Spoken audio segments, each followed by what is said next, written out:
Os irmãos do Senhor, eu tirei uma coisa. Estou mais orando, garrou o pastor, fica aqui logo. Já aproveita e fala, está cheio mesmo. É bom que transborda. Meus irmãos, dizer sentado, à vontade, tá? Eu ainda estou tentando aqui raciocinar aqui para onde Deus está me levando, porque se depois de tudo que aconteceu aqui, você sai daqui falando que não sentiu a presença, eu tenho que te dizer que o problema está com você.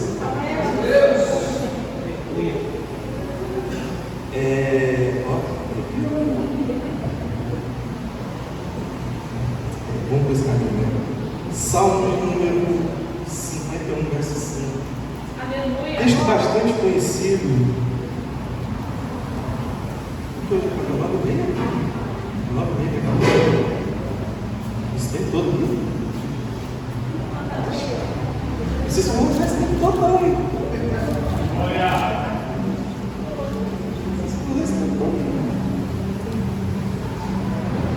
Tudo está leve, está suave, está uma mistura de calmaria, de vez em quando tem uma onda, né? Dá um gás. Está facinho agora. Eu estava em casa, eu cheguei em casa cansado. Eu estou o dia todo criando coragem para estar aqui agora. Porque parece que está tudo bem, mas quanto mais se aproxima, é mais que o inimigo aperta. Eu não ia falar não, mas eu vou falar. Eu quero deixar registrado para a igreja, minha digníssima que está aqui, não iria vir com o culto, mas ela se empenhou em vir, porque ela soube que eu ia pregar, e não foi comigo.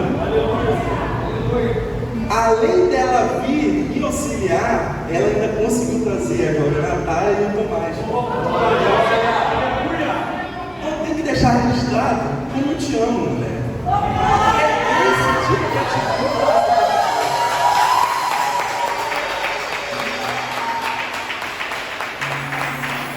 Porque parece tão simples, né? É uma coisa tão boba, mas para a gente que é carrancudo, que é homem, é esse tipo de atitude que amolece a gente e faz a gente perseverar.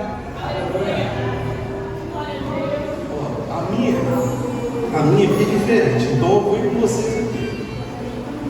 Eis que em iniquidade fui formado e em pecado concebeu minha mãe. Só isso. Só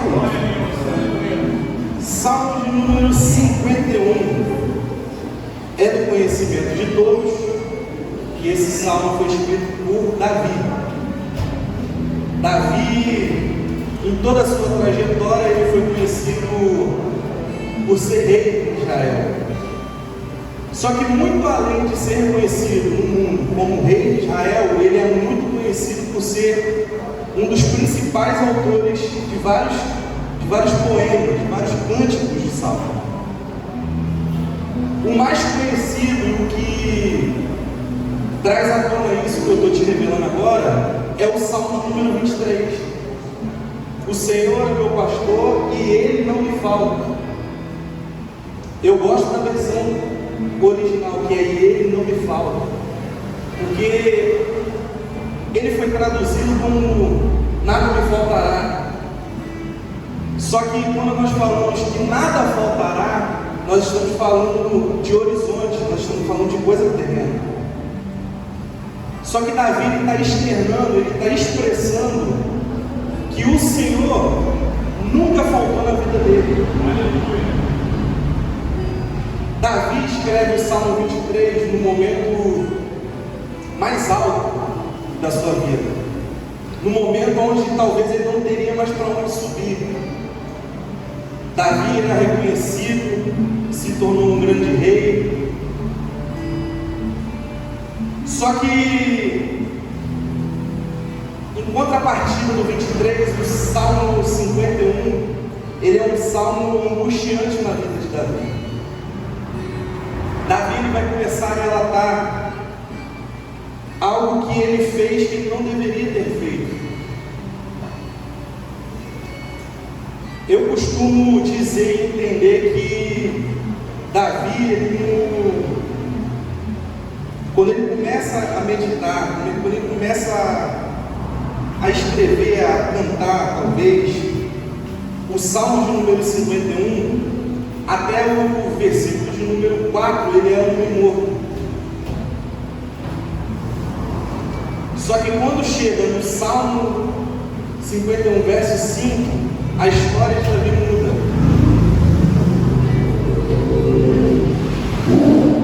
Davi, ele comete um adultério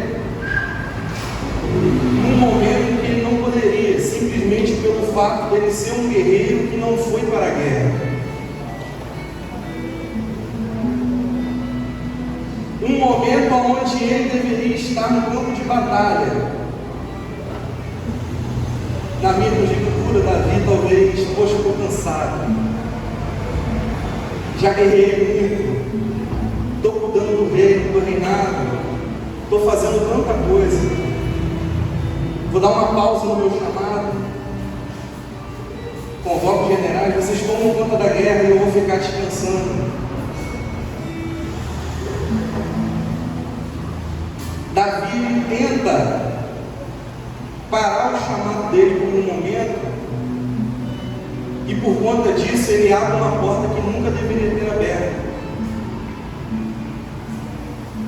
O palácio ele tinha várias portas, e numa dessas portas deu de cara com Betseba tomando banho. Ele poderia ter virado e ido embora, mas a partir do momento que a gente tenta se desviar um pouco do chamado,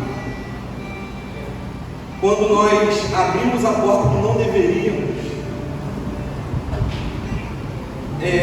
nós acabamos cometendo atitudes e tomando decisões precipitadas.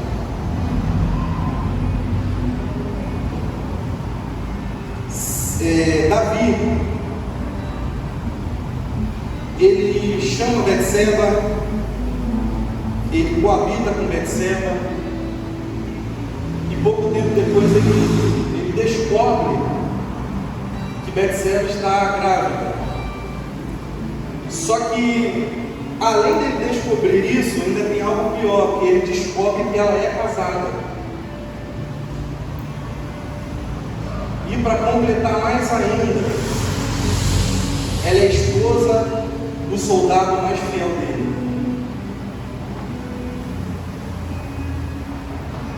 Davi, ele, em meio ao pecado, em meio àquele momento de ter feito a escolha errada, ele ainda insiste em manter no erro. Davi ele vai fazer uma artimanha, onde ele vai trazer Urias de volta e vai tentar fazer com que Urias se deixe com Betseba. Porque na cabeça de Davi, se Urias se deitasse com ela, ele teria como justificar, o filho é seu, não haveria problema. Só que Davi se esquece que o reinado dele parte do princípio de que Deus escolheu ele. Aleluia. E se Deus está na frente do reinado dele, Deus iria ia mostrar o pecado dele. Urias é tão fiel a Davi, e ele entende a posição dele, que mesmo com a ordem do rei de ficar em casa, ele decide não ficar. Meu Deus. Aleluia. Existem situações que pessoas de autoridade vão chegar para nós e vão dizer: faça isso. Só que no seu interior você sabe que aquilo é errado. E o fato da pessoa estar no erro não significa que eu e você devemos ir também.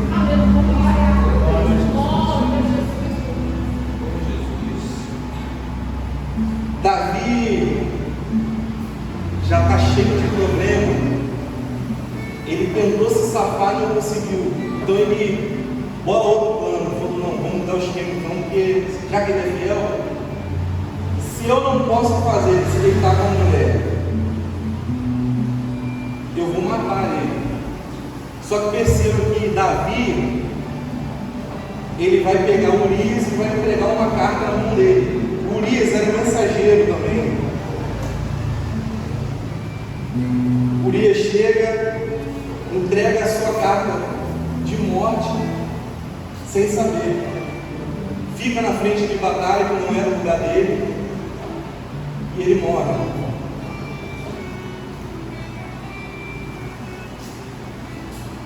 Deixa eu te dar um ponto de vista aqui. Davi, quando você estuda um pouco a fundo a história de Davi, a Bíblia, em certas coisas, ela não é tão explícita. Porque em muitos momentos, ela quer te dizer algo que talvez esteja nas entrelinhas, ou que talvez você precise de calçar os pés na história do povo, ou que talvez ela seja um motivo de gerar fé em você.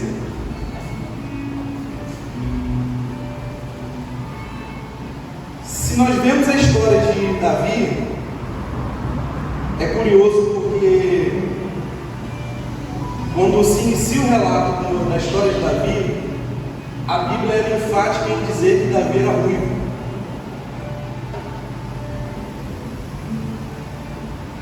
Os judeus têm o costume de não anotar as coisas. A maior parte da história dos judeus, ela é tradição oral. É de pai para filho, de pai para filho, de pai para filho. Então muitas das histórias, muitos detalhes, você só vai descobrir se você buscar saber a respeito do próprio povo. Hoje em dia, se você procurar na internet, você vai ver a expulsão para Israel. E de vez em quando aparece um vídeo lá e eu vejo lá, e é cada coisa que eles contam que você fica assim, não é possível que isso aconteceu. Não está na Bíblia. Só que tem tanta coisa que se Deus deixasse colocar na Bíblia, primeiro que não ia ter folha no mundo para caber tudo. Segundo que você já parou para pensar que existem pontos que parece que dá um nó, que parece que não faz sentido, porque um texto fala de um jeito, outro texto fala de outro, porque o princípio da Bíblia é te mostrar o caminho. Aleluia. É te mostrar o início, o meio e o fim. Através dessa história você gera fé e você progride na caminhada. Então a tradição, alguns judeus rabinos e até mesmo alguns teólogos vão numa via onde eles dizem que Davi poderia ser um bastardo. Eu não posso te afirmar com certeza, mas eu fico curioso com alguns pontos. O primeiro é esse que eu citei, ele era ruivo, porque a Bíblia está enfatizando um fato genético de Davi. E se todos os irmãos fossem ruivos, a Bíblia não precisaria citar que ele era. Quer ver outro detalhe que está na Bíblia? Os irmãos humilhavam Davi. Davi não morava na casa principal. Davi não se alimentava com a sua família. Porque na cultura, o bastardo ele ficava cuidando das ovelhas, das vacas, ele vivia no pasto. Então pensa só, uma criança que é fruto de um erro, cresce rejeitado,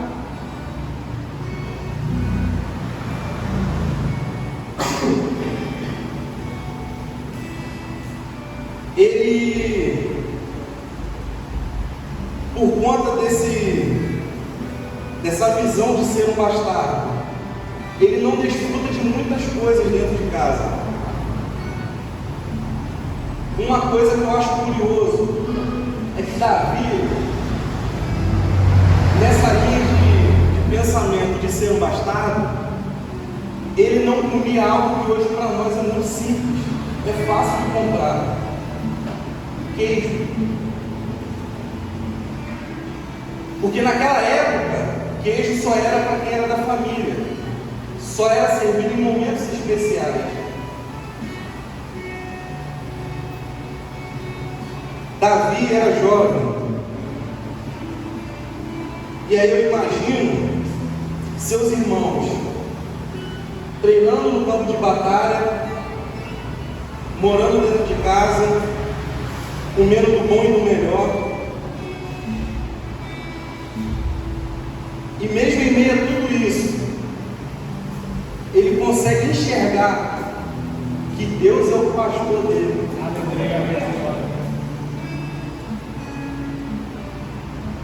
Davi, ele é constantemente chamado pelo seu pai Jessé para levar alimento para os seus irmãos no campo de batalha.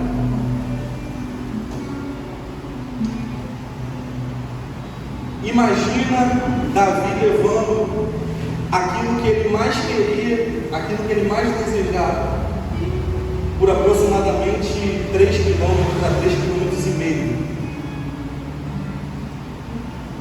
Então você imagina. Você quer ver outra coisa curiosa? Davi não tinha sapato. Meus irmãos, segunda-feira eu cometi um equívoco.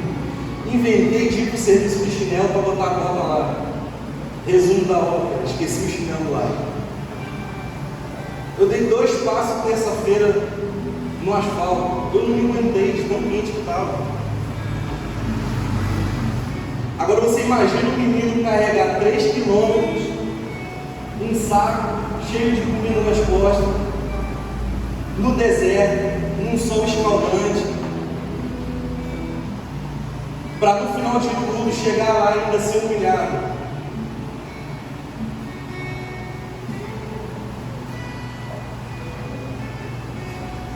Existe um dia, no meio desse percurso de Davi,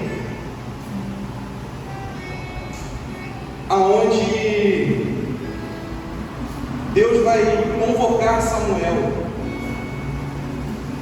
Deus chama Samuel e diz para Samuel: Samuel, estou precisando de você, porque eu achei um rei. Só que Samuel está no norte do país e Davi mora no sul, em Judá. Judá é a maior tribo dentro de Israel. Judá pode ser conhecida como o Amazonas de Israel, de tão grande.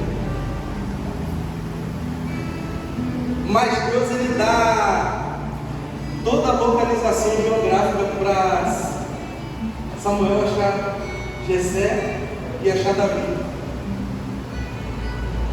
Quando Deus convoca ele, Deus manda ele encher o chifre com azeite. Eu aprendi que o chifre simboliza força. O azeite, todos sabem que é unção. Davi, não se engane com um filme, com novela, Davi não era bombado, Davi não era forte.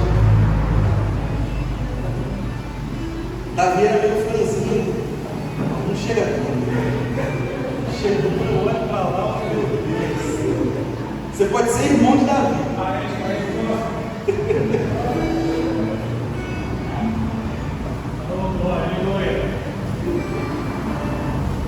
Esse é o de você. Eu me perdi. Você vê, cara, olha. Jesus, toma conta. Pega o chifre, pega o azeite, desce, vai até a casa do pão, procura Jessé e unge um dos filhos de Jessé. Porque eu não quero força, eu não quero músculo. O que eu preciso é de um coração segundo o meu coração. Glória a Deus. Samuel desce, rasga o país de norte a sul. Samuel, naquela época, ele era também considerado os 3 poderes de Israel: legislativo, judiciário e executivo.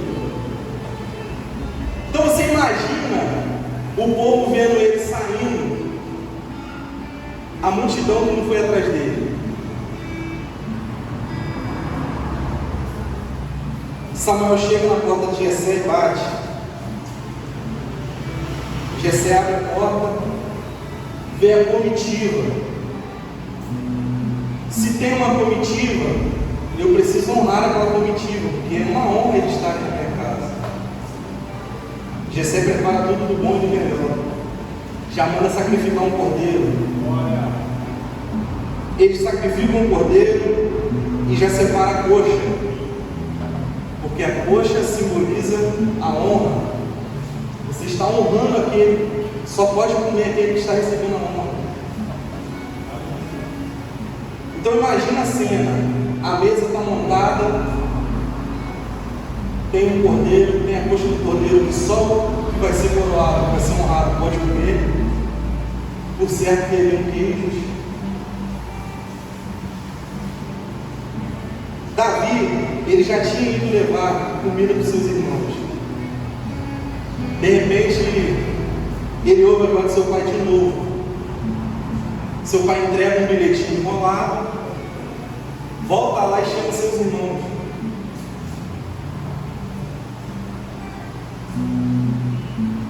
Mais 3 planos de campo. A caminhadinha de sexta-feira ficou fácil agora.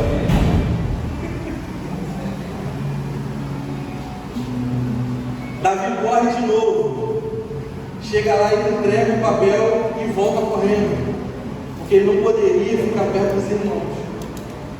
Só que olha que curioso, Davi está a pé, os irmãos têm cavalo. Quem chega primeiro? Os irmãos. Não bastasse isso, era cultural naquela época.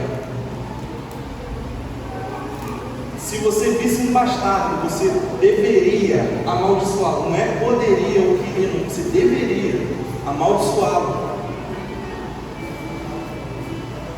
Então os irmãos de Davi estão passando por ele um a um.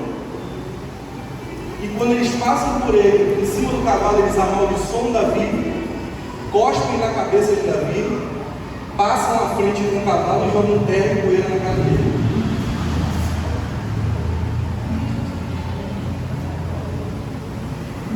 Você imagina, 7. Eles chegam primeiro.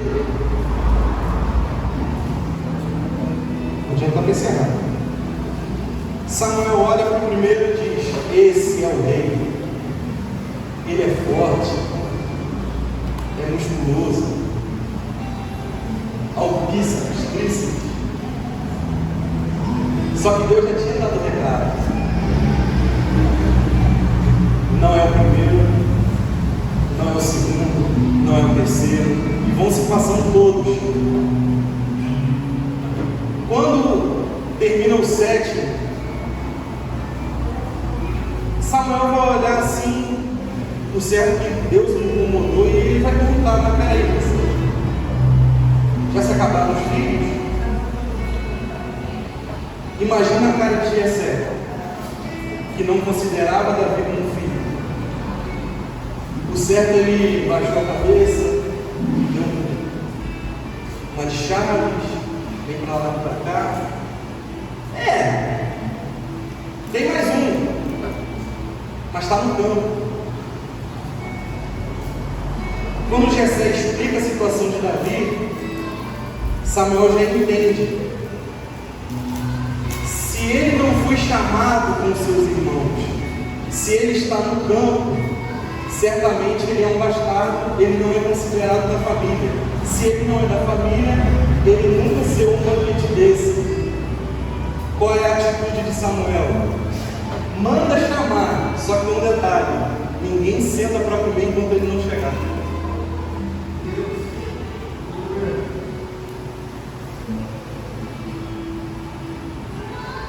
Davi é chamado pela terceira vez naquele dia.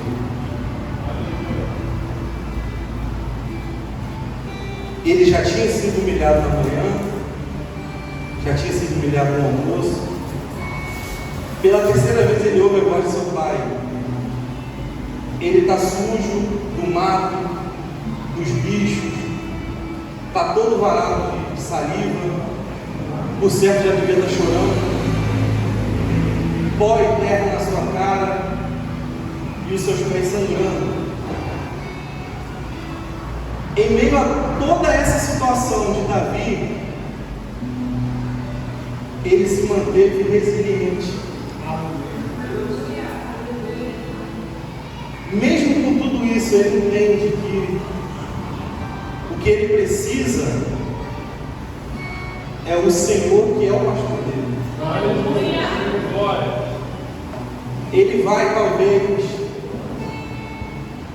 com algum sentimento de será que eu vou ir? Mas o pai chamou, ele tem que ir. Ele vai na cabeça dele sabendo que vou ser humilhado mais uma vez. Ele chega na porta. Ele não pode olhar para cima, ele tem que olhar para o chão. Imagina agora, aquele que está na frente dele é Samuel. Imagina Samuel olhando para aquele menino todo sujo, rejeitado, humilhado. Quando eu imagino Samuel pegando Davi pelo queixo, levantando o rosto dele. Davi olha para ele, e quando Davi olha para ele, Samuel enxerga o brilho nos olhos de Deus, que mesmo em meio a tanta humilhação, continuou firme e perseverante.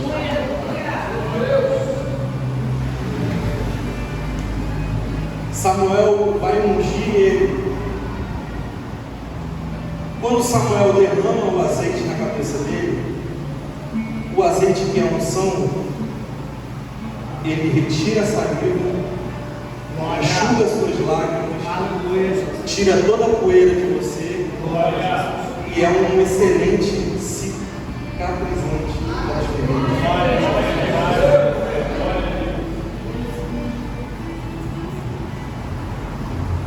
Às vezes, nós podemos olhar e pensar: por que ele não retruca?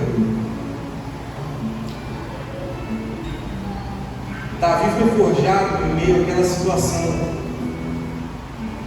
Davi, ele foi escolhido justamente por isso. Davi, ele é reconhecido como um homem segundo o coração de Deus, o maior guerreiro. Na verdade, ele não foi guerreiro, ele já foi general.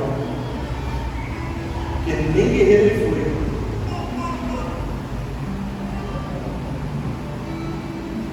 Samuel unge ele.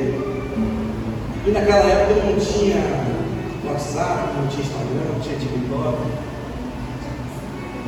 não tinha jornal.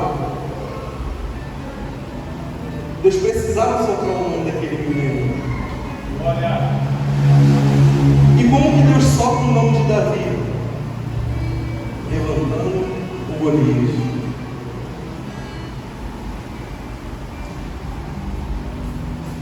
Tem Golias se levantando, e não é para a gente fechar a cara e ficar com medo, não. Aleluia.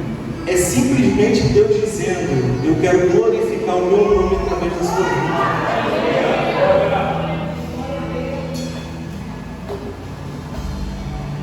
Eu estou ministrando, eu estou olhando para todo mundo, eu estou vendo pessoas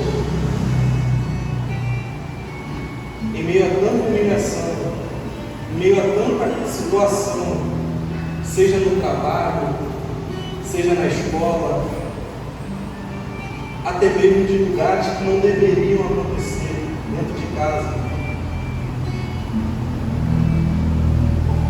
Se você permanecer firme como Davi, Ele vai te capacitar para vencer esses gigantes.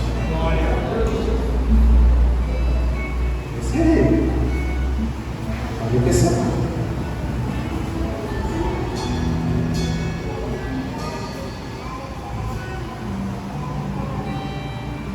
Eu estou tão acostumado a ministrar esse barulho. Eu estou te percebendo agora mesmo. Rapaz, é gostosinho mesmo. É bom. O negócio é bom mesmo. Não vai ter incêndio.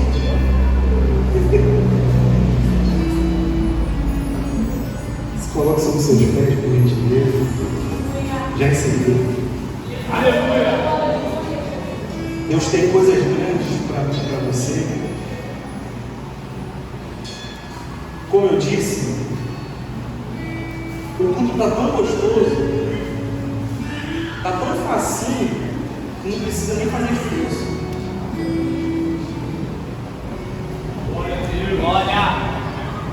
Eu fiquei ali sentadinho aqui e eu fiquei assim, meu Deus, até agora eu não sei para onde eu vou pregar o quê, vou ministrar o quê.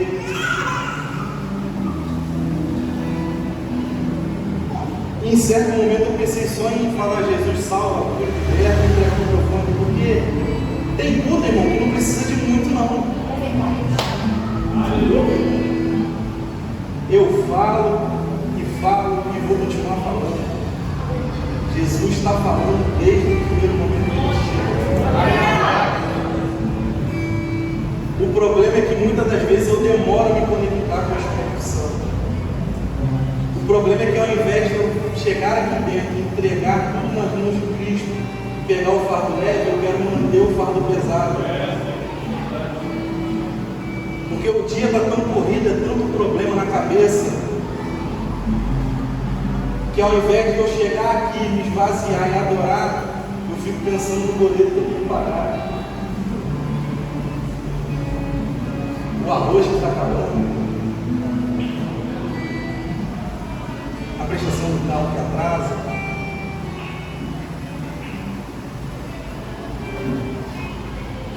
Davi foi forjado. Deixa eu te encerrar te dizendo algo.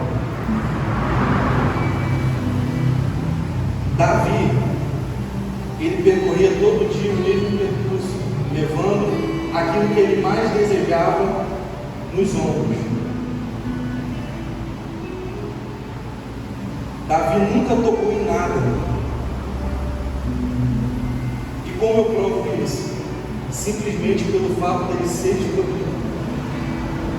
Porque se ele faz naquele começo, se ele faz e toca naquele queijo que não era dele, ele seria rejeitado. Davi percorre todo o santo dia com uma bolsa pesada no sol quente. Era simplesmente Deus preparando ele para a capa pesada do reinado.